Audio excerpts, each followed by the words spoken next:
Hello, welcome back to my channel, or hello for the first time. I hope you're doing okay and I hope you've had an amazing week so far.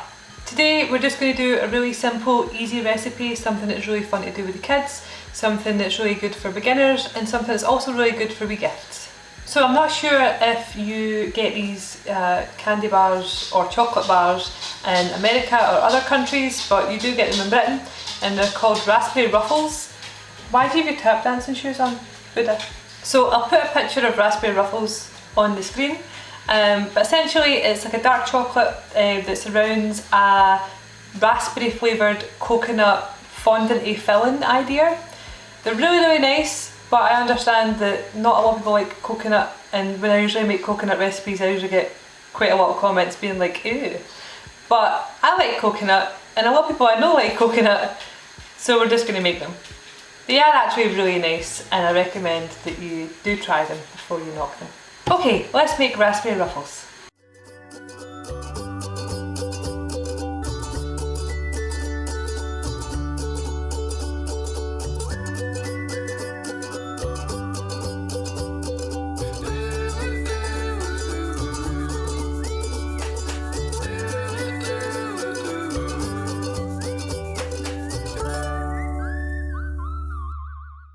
In the background, which you can probably already hear, is a pot of boiling water. That's on because we need to melt some chocolate. So that's just going to sit and simmer just now because we don't need it right now, but it's on.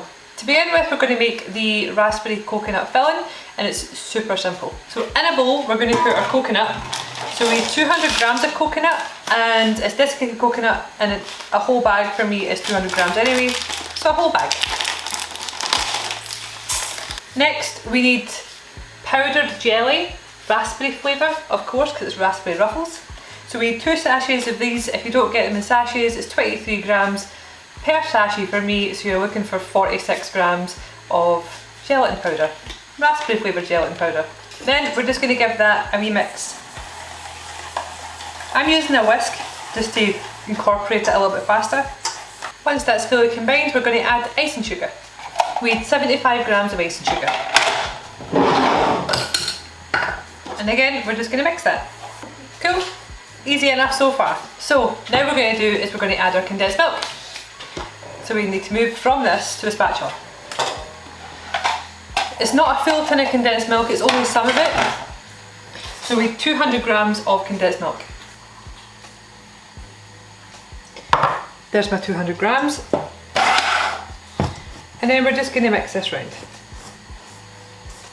Trying to be as gentle as possible because the coconut does like to try and escape from the bowl. And you should be left with something that looks like this. While you're mixing it, you will think to yourself, oh my god, that's not enough condensed milk. You just need patience and it will all come together. So now we're going to put this in our moulds. You don't have to put this in moulds, but I'm going to. But you could just take balls of this and roll it up in a ball. You could make sausages, you could put them on like sausage shapes, put them on like a parchment paper, or you could just even fill a tin with this and then cut it up. So I just have a silicone mould here, and as I say, I'm just going to fill it up. My plan is to use this mould, and then once they're set, I'm going to cut them in half because I feel like that's too big a bar. But if you wanted to, you could take it by your hand and then just make a wee sausage, and then just have them like that. So here are my bars. I'm now going to put these in the fridge until we temper our chocolate. For the chocolate, you don't have to temper chocolate, you could just melt chocolate and dip it in.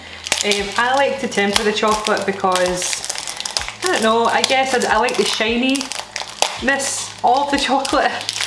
Oh, I'm so silly. So I need to grate this chocolate and I've just started breaking it up. I'm going to see if I can find one that isn't broken now. Thank God I like to bake for a hobby, I've got so much chocolate. Anywho, so you need 300 grams of chocolate. So I've got 200 grams right now melting in a bain-marie, and then the other 100 grams I'm going to grate. Now I do have a cheese grater somewhere, but I cannot find it for love nor money, so I'm going to have to grate this entire chocolate bar with this tiny grater, so please bear with me. Okay, so we've grated our chocolate. It took a million years and our hands are sore now, but that's fine. You can finely chop it, but I find that when I finely chop it, it still takes a lot longer to mix, because what we're doing is we're mixing this into melted chocolate that reaches a certain temperature, but the temperature isn't so hot that the chocolate melts quite fast, so there's a lot of mixing involved to get all that chocolate melted. And if you chop it by hand, for me personally, I feel like there's too many irregular pieces. Some pieces melt faster than others. Great, and it just works for me, but do what works for you. Tempering chocolate can be quite, it sounds more complicated than what it is. You need one of these thermometers. Mine's has seen better days, and I got mine for like £2, if that. We need this to check the temperature of the chocolate. Now if you're still here and you're thinking these bars aren't worth it, totally just melt chocolate and dip it in.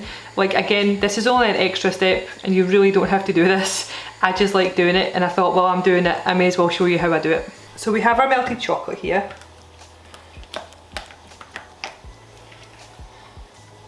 And we're just going to make sure there's no big lumps of chocolate still in there. We need this chocolate to be between 55 and 58 degrees Celsius. You don't want the thermometer to touch the bottom of the bowl, because the bowl will be hot because it was in contact with the water. It's literally just the chocolate. So I like to make a wee pool at the bottom and then just dip it in the chocolate. At this point as well, keep your bain marie on, because we need to keep some of the chocolate hot while we're doing some other things. I'm going to take my thermometer out for 2 seconds, and I'm just going to try and get it to cool down a wee bit. So mine's is struggling to get past 57.3, 57.4, so I'm happy with that. Now what we're going to do is we're going to get our grated chocolate, and we're going to put the majority of this melted chocolate in here, keeping back 1/3 of the melted chocolate and putting that back on the bain marie at the lowest heat just to keep it warm. You're just eyeballing, keeping back 1/3. So now that's in there, we're now going to stir this. This chocolate now, with the grated stuff in it, we need to read the temperature of this one too. So the temperature of this chocolate has to get to 28, 29.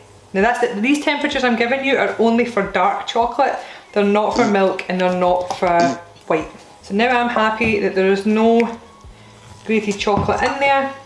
Perfect. We're stabilising about 28.6, 28.7. So I'm happy with that. Now, as I say, we're going to add in the rest of our melted chocolate. Now that chocolate's been combined, we now have to get this to a temperature. The temperature of this mixture has to be 31, 32. And as soon as this reaches the right temperature, then it is good to use. We can then just start using it, we can start dipping our chocolate in, and then we're going to dip our chocolate and put it on parchment paper. Right, that's it, we've got it. Using whatever method you want to use to get the chocolate, to get the bars dipped, just start dipping your bars and putting them onto your parchment paper. I don't know what kind of method I'm going to go with right now. I was thinking maybe forks, but we'll see. So I'm just going to duck that in there and then duck it round, and then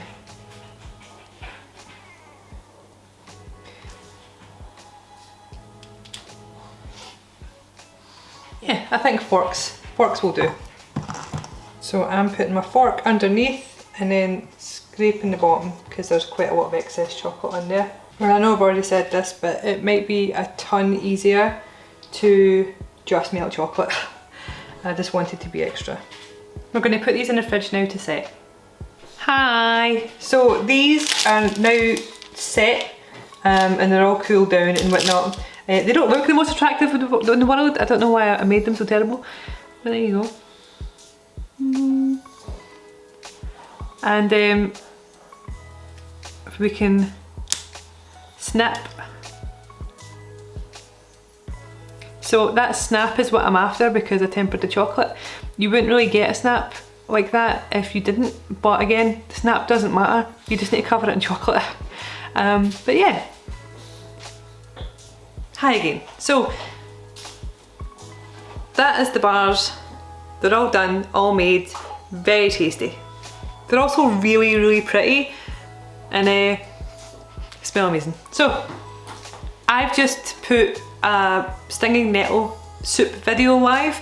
And in the comments, someone says, why is there no taste test, Sue? And I'm like, I don't know if you want to see me taste testing things, because part of me thinks people are like, I don't care if you're eating it. And also, sometimes I feel really awkward just eating things on camera, but if people want to see me eating it, then that's fine. I can eat it and you don't have to force me to eat sweet things.